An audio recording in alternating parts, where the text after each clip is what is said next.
के इख्तिताम के साथ। जी हां, इस सरमाई इजलास में कई मुद्दे गर्म रहे।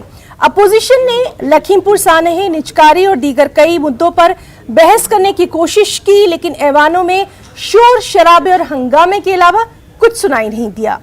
इस बार सरमाई इजलास में अपोजिशन अरकान पार्लियामान की मुअत्तली का मामला सरगर्म रहा।